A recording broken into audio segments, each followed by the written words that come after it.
नमस्कार। आज फिर से हम लोग पढ़ेंगे मैथमेटिक्स का क्वेश्चन जिसमें 60 प्रश्न हैं जो एग्ज़ाम व्यू से बहुत ही इम्पोर्टेंट है। तो चलिए हम लोग स्टार्ट करते हैं। पहला क्वेश्चन यहाँ पे बोल रहा है कि tan a के बराबर होगा। तो एक फार्मूला आपने पढ़ा होगा बाबू, क्या? सेक स्क्वायर a माइनस, है ना, tan स्क्वायर a बराबर क्या होता है भाई? 1 होता है। तो tan का वैल्यू पूछ रहा है तो सेक स्क्वायर a इधर 1 को लाएंगे तो माइनस में हो जाएगा और tan स्क्वायर a हो जाएगा। यानी tan का वैल्यू निकालेंगे तो यानी क्या हो जाएगा? tan a बराबर root over of sec square a minus 1 हो जाएगा। यानी ऑप्शन नंबर कौन हो जाएगा बाबू रे सुगा? यानी ऑप्शन नंबर बी हो जाएगा। कौन होगा? ऑप्शन नंबर बी हो जाएगा। तो क्वेश्चन नंबर 2 में बोल रहा है कि दो वृत्तों का व्यास 9 cm और 7 cm है, उनके क्षेत्रफलों का अनुपात होगा। तो यहाँ पे व्यास दिया है, अगर हम त्रिज्या भी निकालेंगे तो यानी त्रिज्या r यानी r1 इसको मान लेते हैं तो r1 बराबर हो जाएगा 9/2 और इसको मानते हैं r2 तो r2 बराबर हो जाएगा 7/2 और क्षेत्रफल हम लोग जानते हैं तो पाई r तो r1 का स्क्वायर इस टू अनुपात पूछ रहा है तो अनुपात पाई r r2 का स्क्वायर। तो पाई से पाई मेरा क्या हो जाएगा? कैंसिल। तो यानी r1 का स्क्वायर हो जाएगा और r2 का स्क्वायर। तो r1 का वैल्यू कितना है? 9/2 और इसका वैल्यू है कितना? 7/2।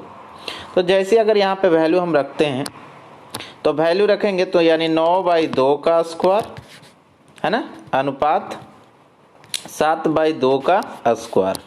ठीक है, यानी इसे करेंगे तो 9×81/4 हो जाएगा, अनुपात 7×7 और बाई क्या हो जाएगा? 4 से 4 मेरा कैंसिल, यानी आ गया क्या? 81/49।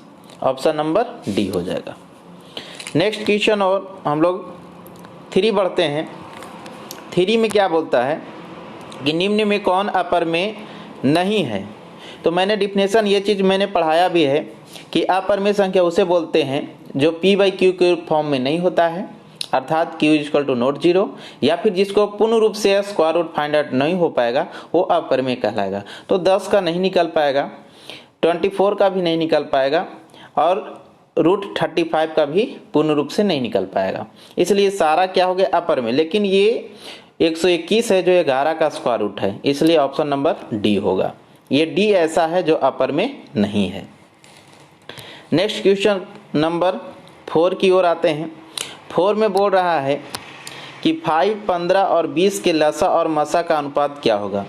तो जैसे अगर हम लसा लेते हैं तो यानी 20, 15 और 5 का, तो ये लसा हो गया 60 और मसा कितना हो जाएगा? 5। इसको काट दीजिए तो यानी 12×5 = 60, यानी हम बोल सकते हैं कि 12:1, यानी ऑप्शन नंबर कौन हो जाएगा? डी हो जाएगा। नेक्स्ट क्वेश्चन नंबर 5 में आते हैं हम लोग। तो क्वेश्चन नंबर 5 में देख रहे हैं कि किसी समकोण त्रिभुज में एंगल A बराबर 90, BC बराबर आपको यहाँ पे दिया गया है 13 cm, AB बराबर यानी आपका दिया गया है 12 cm। तो AC का मान पूछ रहा है। तो यहाँ पे पहले हम लोग बना लेते हैं एक समकोण त्रिभुज। A यहाँ पे है कितना? 90। चलिए तो B यहाँ होगा, C यहाँ होगा। तो क्या बोला है? BC का वैल्यू यानी यहाँ से 13 cm दे दिया, चलिए, और AB ये वाला दे दिया बाबू कितना? 12। तो AC पूछ रहा है तो AC स्क्वायर बराबर हम लिख सकते हैं, क्या लिखेंगे भाई? तो लिखेंगे BC square minus AB square. तो इसका वैल्यू जैसे ही रखते हैं तो AC स्क्वायर बराबर यहाँ पे हमको मिलेगा क्या? तो इसका वैल्यू 13 का स्क्वायर 169 माइनस 144। इसका जैसे करेंगे तो AC स्क्वायर बराबर जैसे करेंगे 25, यानी AC बराबर क्या हो जाएगा? 5, यानी ऑप्शन नंबर कौन हो जाएगा? सी हो जाएगा। देखिए 5, यानी ऑप्शन नंबर कौन हो गया? सी हो गया। क्वेश्चन नंबर 6 में आते हैं हम लोग। 6 में बोल रहा है किसी वृत्त की परिधि 462 सेमी है तो उनकी त्रिज्या क्या होगी? तो हम लोग जानते हैं वृत्त की परिधि बराबर होता है 2πr बराबर कितना हो जाएगा? 462। 2 से अगर इसको हम काट देते हैं तो 2 दूना 4, 3 दूना 6, 2 इकाई 2। पाई का वैल्यू 22/7 रखते हैं इंटू r बराबर ये क्या हो गया, तो 2 3 1 है। अगर इसको हम काटते हैं कितना से, तो 11 से काटते हैं तो 11 से कट जाएगा, यानी 21 बार में, तो ये 2 बार में कटेगा। अब इसका गुना अगर हम कर देते हैं 7 से, तो 2r बराबर क्या होगा भाई, तो 2r बराबर होगा 7 1 जा 7 और ये 7 है ना, और 2 जा 14, यानी r बराबर 147 में 2 से क्या करेंगे डिवाइड। जैसे डिवाइड मारेंगे तो ये आएगा आपको 73.5, यानी ऑप्शन नंबर कौन हो जाएगा, ए हो जाएगा। नेक्स्ट क्वेश्चन नंबर 7 की ओर आते हैं। तो 7 में क्या है, 7 बोल रहा है कि द्विघात बहुपद x² + 3x + 2 के शून्यक है। तो ऐसा टाइप का भी क्वेश्चन मैंने पढ़ाया है, x² + 3x + 2 है ना। इसका हम जैसे ही तो यानी फर्स्ट से लास्ट टर्म में गुना करेंगे, तो इसको हम तोड़ सकते हैं, x² + 2x + x + 2, x common कर लेंगे तो x + 2 बचेगा, +1 कॉमन करेंगे तो x + 2 बचेगा, यानी x + 2 हो गया और दूसरा x + 1 हो गया। यानी जैसे इसका अधिक करेंगे निकालेंगे तो आ जाएगा कितना, यानी option number A -1, -2। Next question number 8 में आते हैं। तो 8 में बोल रहा है कि 3 5 4 3 2 3 1 3 का बहुलक होगा। तो बहुलक अगर इस टाइप का दिया हुआ रहे क्वेश्चन, तो देखेंगे इसमें कि सबसे अधिक बार कौन नंबर आया है। तो सबसे अधिक बार देख रहे हैं कि 3 आया है, यहाँ भी 3 है, यहाँ भी 3 है, यहाँ भी 3 है, यहाँ भी 3 है, यानी 3 की संख्या ज़्यादा है, इसलिए बहुलक कौन हो जाएगा, 3 हो जाएगा। क्वेश्चन नंबर आते हैं 9 की ओर। 9 में बोल रहा है sec 30 का मान होगा। तो sec 30 का मान यानी कितना होता है, तो यानी 2/√3। नेक्स्ट क्वेश्चन नंबर 10 में आते हैं।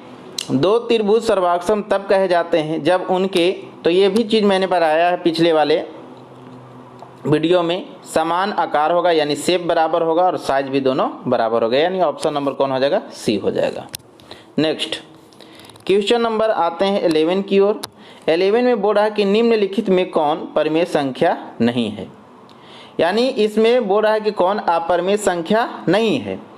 तो यानी देख रहे हैं कि ये भी क्या है, अपरिमेय, ये भी अपरिमेय है, ये भी अपरिमेय है, यानी ऑप्शन नंबर डी जो है वो अपरिमेय नहीं होगा, क्योंकि जैसे इसका फैक्टर करेंगे तो इसका फैक्टर हो जाएगा, कट जाएगा, यानी आपका एक p/q का फॉर्म में मिल जाएगा।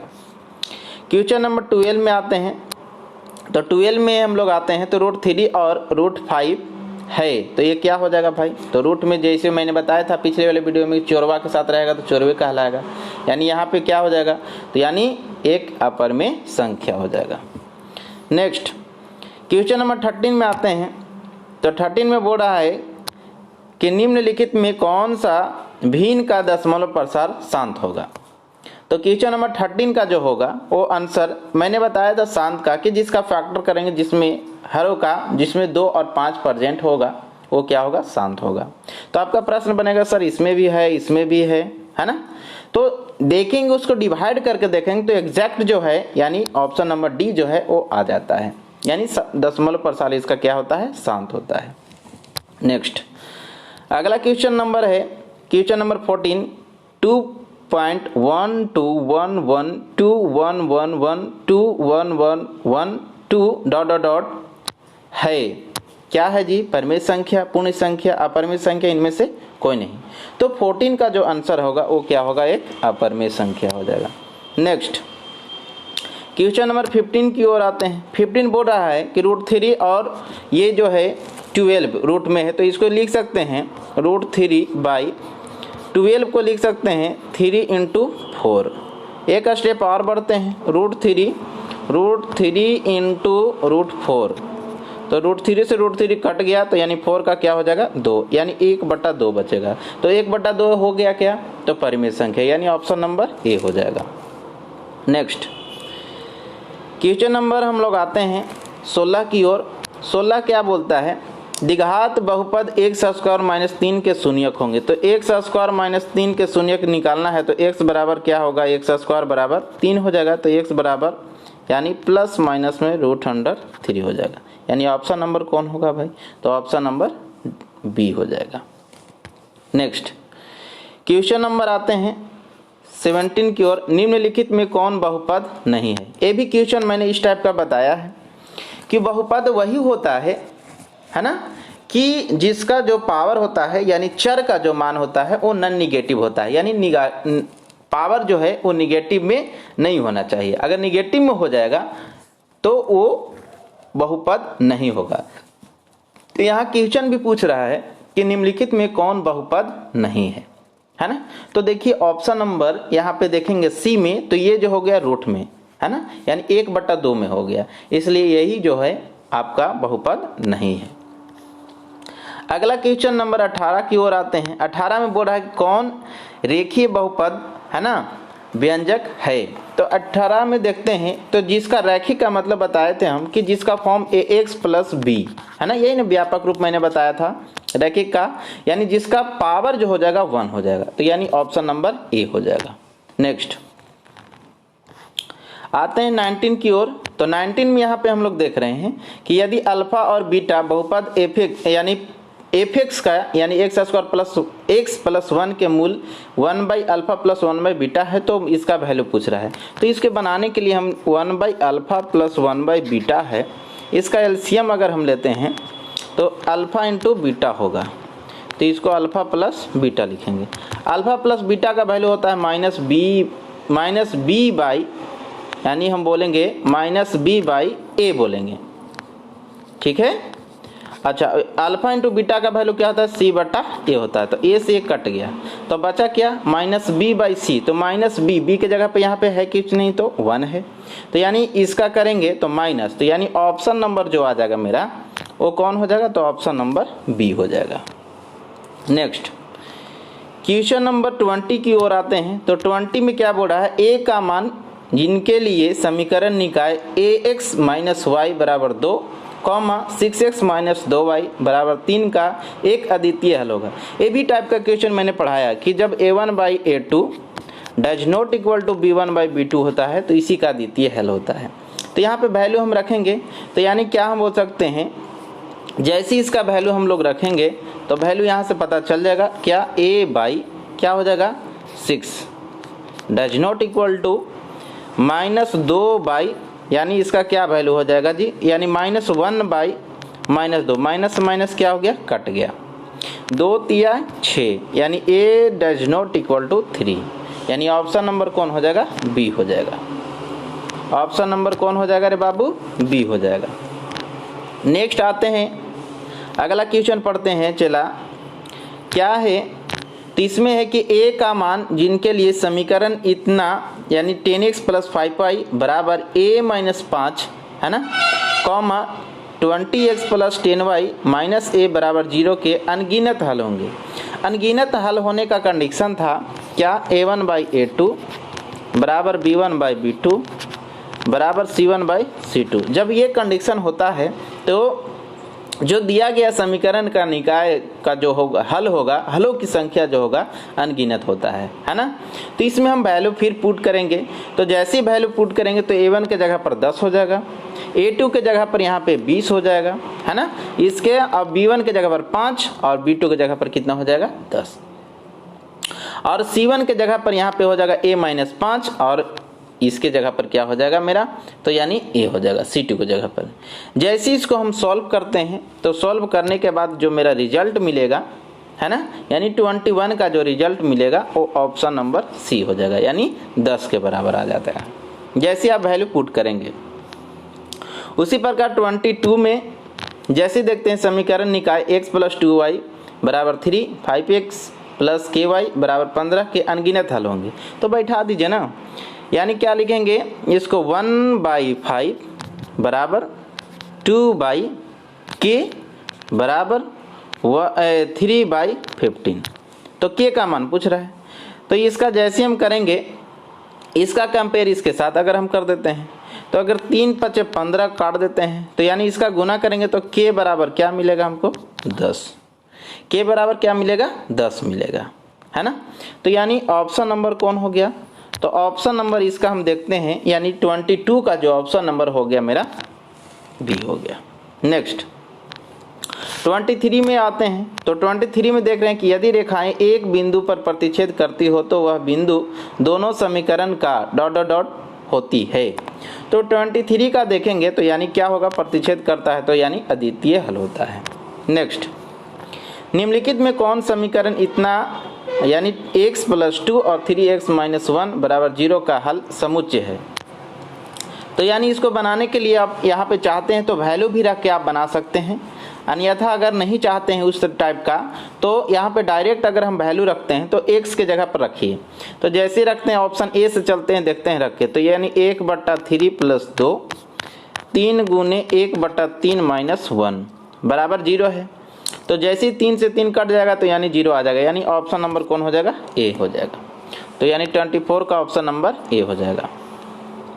25 की ओर आते हैं तो 25 में देख रहे हैं क्या है 25 में कि निम्नांकित समुच्चय में किसमें द्विघात समीकरण x² - 5 = 0 के मूल होंगे।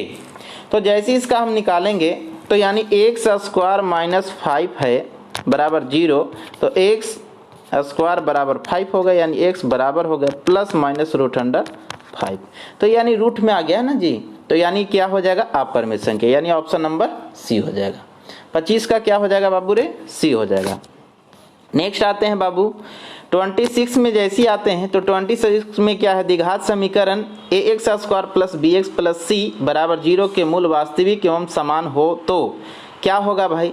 जब वास्तविक और समान होता है तो इसमें पूछ रहा है कि यानी इसका वैल्यू जो है किसके बराबर होता है। तो 20C का जो वैल्यू होता है ना, यानी इसका ऑप्शन नंबर कौन हो जाएगा, आपका सी हो जाएगा। नेक्स्ट अगला है 27 क्या बोल रहा है कि द्विघात समीकरण ax² + bx + c = 0 के मूल बराबर हो तो क्या होता है भाई, तो b² - 4ac = 0 होता है। तो जैसे करेंगे तो b² बराबर क्या हो जाएगा, 4ac, यानी ऑप्शन नंबर कौन हो जाएगा, डी हो जाएगा। नेक्स्ट 28 में आते हैं तो 28 में देख रहे हैं कि यदि द्विघात समीकरण ax² + bx + c = 0 के लिए b² है ना ग्रेटर 4ac हो तो मूल्य होंगे। तो 28 का जो हो जाएगा वो क्या होगा, वास्तविक नहीं है ना जी, वास्तविक नहीं। नेक्स्ट अगले क्वेश्चन की ओर आते हैं 29 में आते हैं। 29 में बोल रहा है कि समांतर श्रेणी 10 7 4 डॉट डॉट डॉट का तीसरा पद क्या होगा। तो फार्मूला मैंने ये भी बताया है, Tn बराबर क्या होता है, a + n - 1 और इंटू डी। याद करने के उसको बनाने का तरीका, जिसमें वा लगा रहेगा वही देगा n का वैल्यू। तो यहाँ से यानी T30 हमको निकालना है। a तो मालूम है भाई कितना हो जाएगा 10 प्लस n का वैल्यू 30 -1 इंटू डी निकालेंगे तो पदों का अंतर होता है, यानी दूसरा पद माइनस पहला पद, तो 7 में से 10 को घटाएंगे तो कितना आ जाएगा, -3 आ जाएगा। जैसे इसको सोल्व कीजिएगा है ना, तो सोल्व करने के बाद जो आपको रिजल्ट मिलेगा वो आएगा आपका कितना, यानी ऑप्शन नंबर 29 का हो जाएगा कौन, बी हो जाएगा, यानी -77 हो जाएगा। नेक्स्ट 30 में आते हैं तो 30 का जो यहाँ पे देख रहे हैं सेम वैसे ही है, और 10वां पद पूछ रहा है तो यानी a बराबर क्या हो जाएगा, -3 हो जाएगा। अच्छा अगला d निकालेंगे तो d बराबर क्या, -1/2 और माइनस +3 हो जाएगा। तो जैसे इसका करेंगे तो 3 × 6 हो गया है ना, तो 6 में से ही जाएगा तो यानी 5/2 आ जाएगा है ना d का वैल्यू। अब n का वैल्यू तो मालूम है ही। जैसे इसको सोल्व कीजिएगा रे बाबू सुगा चेला, जैसे सोल्व करेगा तो इसका यानी ऑप्शन नंबर कौन आ जाएगा, ए आ जाएगा, यानी 22 आ जाएगा। नेक्स्ट 31 में भी वैसा ही क्वेश्चन है का 10वां पद पूछ रहा है, तो a बराबर 2 हो जाएगा है ना, और d बराबर 5 हो जाएगा, और 10वां पद पूछ रहा है तो नहीं निकलेगा। कैसे निकालेंगे देख लो, एगो बता ही दे रहे हैं, n बराबर a + n - 1 इंटू डी होता है रे सुगा। चलो a का वैल्यू 2 हो गया, प्लस n का वैल्यू 10 हो गया -1, और इंटू ये कितना हो जाएगा 5, तो 2 प्लस इसका करेंगे तो 9 बचे कितना हो जाएगा जी 45। डायरेक्ट कर दिए हैं भाई, 10 में से गया 9। अब 45 और 2 जोड़ेंगे तो कितना हो जाएगा 47, यानी ऑप्शन नंबर कौन आ जाएगा भाई, तो ऑप्शन नंबर यहाँ देखते हैं 47 किस में है, तो ऑप्शन नंबर यानी सी आ जाएगा।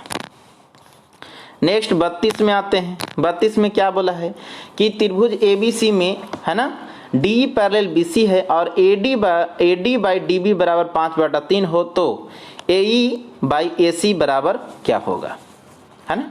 तो ये चीज हम लोग पढ़े हैं कि जब ये त्रिभुज है तो ABC और इसमें पैरेलल है D और E, तो ये जो समान अनुपात में बांटता है भाई, तो जब ये है यानी हम बोल सकते हैं कि AD/DB बराबर ही होता है AE/EC होता है। और इसी का वैल्यू पूछ रहा है भाई, तो जो इसका वैल्यू वही तो इसका भी वैल्यू होगा, है ना। यानी क्या होगा भाई, तो यानी ऑप्शन नंबर यानी 32 का जो हो जाएगा वो कौन हो जाएगा, जैसी वैल्यू यहाँ पे रखेंगे तो जो वैल्यू ये है वही तो इसके बराबर होगा। यानी यहाँ पे पूछ रहा है AE/AC का वैल्यू पूछ रहा है। अब देखो यहाँ पे भाई AC है, क्या डाल दिया है AC, तो यहाँ से यहाँ तक हो गया ना, ये 5 और ये क्या हो गया 3, तो 5 और 3 8 ना हो जाएगा जी। तो यानी हम बोल सकते हैं 5/8 हो जाएगा। AE का वैल्यू तो 5 रहेगा, लेकिन यहाँ AC पूछ दिया तो 5 और 3 क्या हो जाएगा 8 हो जाएगा। यानी ऑप्शन नंबर जो हो जाएगा वो कौन हो जाएगा, तो देखते हैं कि उसमें है, तो ऑप्शन नंबर यानी यहाँ पे हो जाएगा मेरा C हो जाएगा। नेक्स्ट, उसी प्रकार 33 में है, यहाँ पे दी गई आकृति में यदि D पैरेलल BC है तब x का मान पूछ रहा है। तो हम क्या करेंगे, x का जब मान पूछ रहा है बाबू रे सुगा, तो इसको लिख सकते हैं क्या, AD/DB बराबर AE/ क्या लिखेंगे EC लिखेंगे। इसका वैल्यू क्या है x/16 बराबर 34/17। इसको 2 से काट दीजिए, कट गया तो 16 दूनी क्या हो जाएगा 32, यानी ऑप्शन नंबर कौन आ जाएगा B आ जाएगा। देखो भाई ऑप्शन B में है या नहीं, 32 हो गया। उसी प्रकार अगले क्वेश्चन की ओर आते हैं। 34 में आते हैं, दो समरूप त्रिभुज ABC एंड DEF में उनके क्षेत्रफलों का अनुपात निम्नलिखित में से कौन सा होगा। तो 34 का जो देखते हैं यानी क्षेत्रफलों का अनुपात पूछ रहा है, तो जो इसका होगा यानी मान लेते ABC है और DEF है, ABC है, तो जो इसका होगा यानी AB का स्क्वायर होगा इसके बराबर होगा, यानी ऑप्शन नंबर कौन हो जाएगा C हो जाएगा। नेक्स्ट, अगला है समबाहु त्रिभुज ABC की एक भुजा 10 cm तथा समबाहु त्रिभुज DE की एक भुजा 5 cm है ना। तो ABC और DEF के क्षेत्रफलों का अनुपात होगा, है ना जी। तो 10 दहिए इसका अगर हम करेंगे तो 100 हो जाएगा भाई, और इसका करेंगे तो 25, तो 25 चौका यानी कितना होता है 100, यानी ऑप्शन नंबर इसका कौन हो जाएगा, तो D हो जाएगा भाई। ऐसे ही बन गया, यानी ऑप्शन नंबर कौन हो जाएगा D हो जाएगा।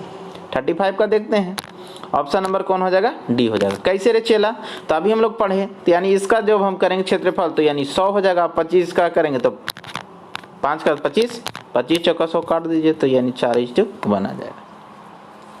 चलिए नेक्स्ट क्वेश्चन नंबर हम आते हैं 36 के और, तो 36 में देखते हैं किसी बिंदु की y अक्ष से दूरी उस बिंदु को कहलाती है। तो y अक्ष से उस बिंदु की यानी क्या कहलाती है, तो यानी क्या कहने का मतलब हुआ, यानी x निर्देशांक, क्या कहलाएगा x का निर्देशांक। उसी प्रकार पूछ रहा है कि -8 और 6 किस चतुर्थांश में स्थित है। तो ये बताओ भाई, जब ऐसा कोऑर्डिनेट होता है, इसको फर्स्ट कोऑर्डिनेट, इसको सेकंड बोला जाता था, इसको थर्ड बोला जाता था, इसको फोर्थ बोला जाता था। तो फर्स्ट में ऑल पॉजिटिव, इसमें निगेटिव पॉजिटिव, इसमें क्या निगेटिव निगेटिव, इसमें क्या तो पॉजिटिव निगेटिव। तो पहले x लिखा जाता है फिर y, तो x का वैल्यू यहाँ पे निगेटिव है, यानी किस में हो जाएगा द्वितीय में हो जाएगा। नेक्स्ट बाबू -4, 3 की स्थिति, यानी फिर वही क्वेश्चन को रिपीट कर रहा है, तो किस में होगा द्वितीय में होगा। नेक्स्ट, किसी बिंदु की x अक्ष से दूरी उस बिंदु को कहलाती है। देखो अभी कुछ देर पहले क्या पूछा था उसमें, तो x अक्ष की दूरी यहाँ है ना, तो x अक्ष को क्या कहा जाता है ये पूछ रहा है, यानी 39 का जो आंसर होगा वो क्या कहलाएगा कोटि। नेक्स्ट, x अक्ष से दूरी उस बिंदु को क्या कहलाती है, तो कोटि कहलाएगा, ठीक है। नेक्स्ट 40 में आते हैं, तो 40 में बोल रहा है बिंदु 1, 5 किस चतुर्थांश में स्थित है। तो दोनों पॉजिटिव है ना जी, तो यानी पहला में -3 और -5 पूछ रहा है, तो किस में होगा यानी तृतीय में होगा। नेक्स्ट, उसी प्रकार 42 में पूछ रहा है यदि √2 cos इतना बराबर हो तो cos ये रूट में है बराबर 1 है, तो यहाँ से cos थीटा का वैल्यू निकालेंगे तो क्या हो जाएगा 1/√2। ये केकर होता है 45 का ना होता है रे चेला। ये सब टेबल का मैं वीडियो बनाए हैं, एकदम बहुत इजी से निकाल के बताए हैं, समझाए भी हैं। तो उस अगर नहीं देखेंगे तो पिछले वीडियो को हमारे जाके देखना। सारा जो है वैल्यू एक कोई रटवाता, लेकिन मैं रटवाया नहीं, किस तरह से आया वैल्यू मैंने सारा प्रूफ करके बताया है। उसको जाके आप एक बार गौर से देखेंगे, सारा कंप्लीट हो जाएगा। चलिए 43 की ओर आते हैं। 43 का यहाँ पे देखते हैं कि 1 plus cot square A by 1 plus tan square A.